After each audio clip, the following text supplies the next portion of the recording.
Back to my channel friends. ഇന്ന് നമുക്ക് ഒരു കോക്കനട്ട് ചട്നി ഉണ്ടാക്കാം. അതിന് വേണ്ടിയിട്ട് നമ്മൾ ആദ്യം ചെയ്യാൻ പോകുന്നത് കുറച്ച് വെളിച്ചെണ്ണ നമ്മൾ ഇതിനകത്തോട്ട് ഒഴിച്ചിട്ട് നമ്മൾ അതിനകത്തേക്ക് കുറച്ച് ഉണക്കമുളക് ഇട്ടു.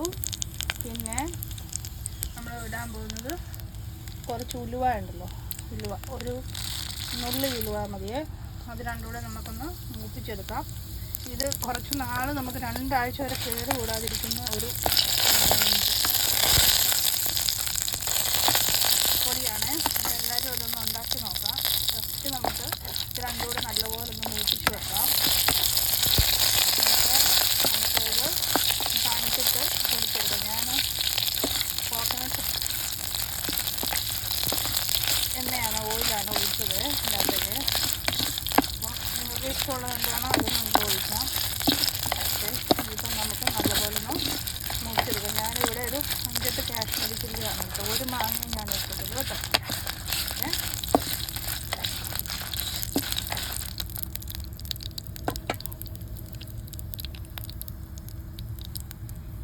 നല്ലപോലെ ഒന്ന് മൂത്ത് വരട്ടെ. ഇവിടെ ഇത് ഓട്ടോമാറ്റിക്കലി ഇതിൻ്റെ ചൂട് ക്രമീകരിക്കുന്നതാണ്. അതുകൊണ്ട് മൂത്ത് വരുമ്പോഴത്തേനും ഇത് ചൂട് തന്നെ എടുക്കും. അപ്പോൾ അതുകൊണ്ട് പതുക്കെ ഇതിപ്പോൾ മൂത്ത് വരട്ടെ. ഇതിവിടെ നിന്ന് മൂത്ത് വരട്ടെ. ബാക്കിയുള്ള ഇൻഗ്രീഡിയൻസ് നമ്മൾ നോക്കിയിരിക്കുന്നത് മാങ്ങയാണ്. ഒരു വലിയ മാങ്ങ. അത് ഇങ്ങനെ ചെറുതായിട്ട് ഞാൻ അരിഞ്ഞിരിക്കുക തൊലിയോടുകൂടി. Okay, grated കോക്കനട്ടാണ്. നിങ്ങളുടെ കയ്യിൽ അല്ലാത്ത കോക്കനട്ട് ഉണ്ടെങ്കിലും ചതച്ചെടുക്കാം കേട്ടോ. ഓക്കെ, അപ്പോൾ ഇവിടെ നമ്മൾ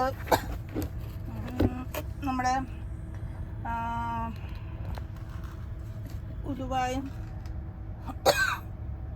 ഉലുവായും മുളകും വറുത്ത് വെച്ചിട്ടുണ്ട്. അതൊന്ന് തണുത്ത് കഴിയുമ്പോൾ നമുക്ക് ഒന്ന് പൊടിച്ചെടുക്കാം. ഇനി അതിനകത്തേക്ക് ഞാൻ കുറച്ചുകൂടെ വെളിച്ചെണ്ണ ഒഴിച്ചിട്ടുണ്ട്. കുറച്ച് അധികം വെളിച്ചെണ്ണ അതിനകത്തേക്ക് അരിഞ്ഞു വെച്ചിരിക്കുന്നു. നമുക്ക് ഇത് കൊടുക്കാം, നല്ലപോലെ മൂപ്പിച്ചെടുക്കാം. വെള്ളം ഇല്ലാതെ നമുക്ക് നല്ലപോലെ ഒന്ന് മൂപ്പിച്ചെടുക്കണം. ഇത് പകുതി ഒന്ന് മൂത്ത് വരുമ്പോഴത്തേനും നമുക്ക് അതിനകത്തേക്ക് തേങ്ങയും കൂടെ ചേർത്ത് കൊടുക്കാം.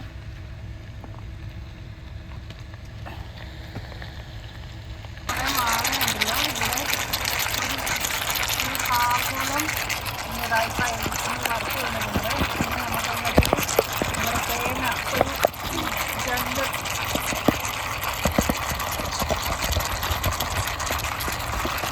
ഒരു 2 വലിയ സ്പൂണും അല്ലെങ്കിൽ 1 കപ്പ് വരും. 1 കപ്പ് തേങ്ങ കൂടെ നമുക്ക് ഇതിനകത്ത് ആഡ് ചെയ്യാം.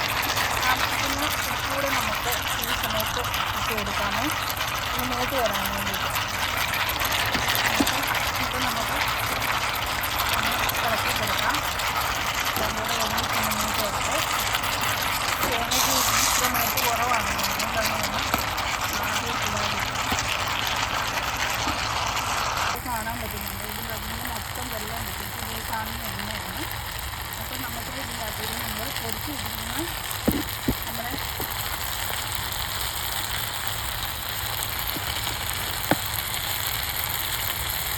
മുളകുണ്ടല്ലോ, മുളകും പിന്നെ നമ്മുടെ ഉലുവായും കൂടെ ഒന്ന് ചേർത്ത് കൊടുക്കാം. അപ്പോൾ നമുക്കൊന്ന് ഇളക്കി കൊടുക്കാം.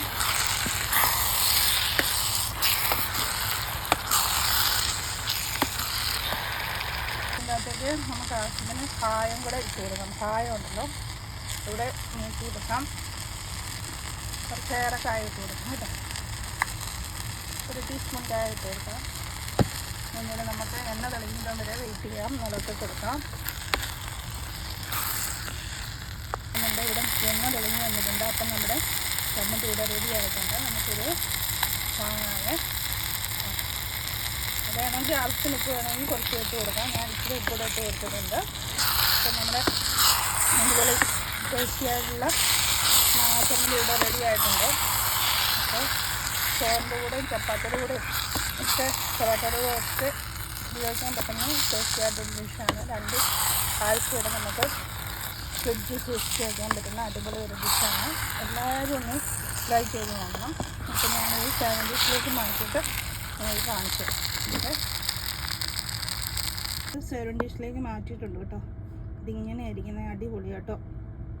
ഞാൻ ജസ്റ്റ് ഒന്ന് കഴിച്ച് കാണിക്കാം. നല്ല അടിപൊളി ഡിഷാട്ടോ. ഞാൻ ഇച്ചിരി ചനച്ചത് എടുത്തത്.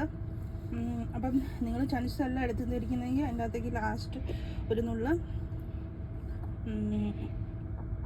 ശർക്കരയും കൂടെ ചേർത്ത് കൊടുക്കും കേട്ടോ. ഓക്കെ, ഞാൻ വേറൊരു വീഡിയോയിൽ പെട്ടെന്ന് വരാം. അതുവരെ thanks for watching my video. Thank you so much.